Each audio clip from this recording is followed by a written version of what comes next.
Hi ಎಲ್ಲರಿಗೂ ನಮಸ್ತೆ, welcome to my channel. Very ಟೇಸ್ಟಿಯಾಗಿ ಕ್ಯಾರೆಟ್ ಹಲ್ವಾ ಮಾಡೋದು ಹೇಗೆ ನೋಡೋದ ಬನ್ನಿ. 1 ಕಪ್ ಕ್ಯಾರೆಟ್ ತುರಿ, ಗೋಡಂಬಿ, ದ್ರಾಕ್ಷಿ, ಏಲಕ್ಕಿ, 1 ಕಪ್ ಸಕ್ಕರೆ, 1 ಲೋಟ ಹಾಲು, ಇಷ್ಟು ಸಾಮಗ್ರಿಗಳು.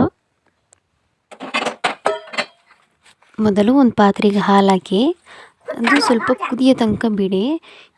ಹಾಲು ಕುದಿಯೋವರೆಗೂ ಗೋಡಂಬಿ ದ್ರಾಕ್ಷಿನ ಎಣ್ಣೆಲಿ ಇಲ್ಲ ತುಪ್ಪದಲ್ಲಿ ಕರ್ಕೋಬೋದು ನೀವು.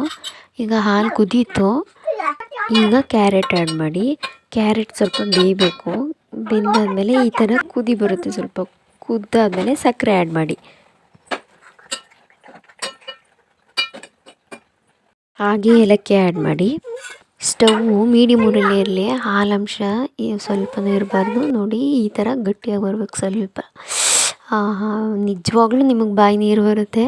ಟ್ರೈ ಮಾಡಿ, 1 ಟೈಮ್ ಟ್ರೈ ಮಾಡಿ, ಪದೇ ಪದೇ ಮಾಡ್ಕೊಂಡು ತಿಂತಾ ಇರ್ತೀರ. Thank you so much. ನೋಡಾಯ್ತಾನೆ, ಲೈಕ್ ಮಾಡಿ, ಸಬ್ಸ್ಕ್ರೈಬ್ ಮಾಡಿ, ಸಪೋರ್ಟ್ ಮಾಡಿ. Thank you so much.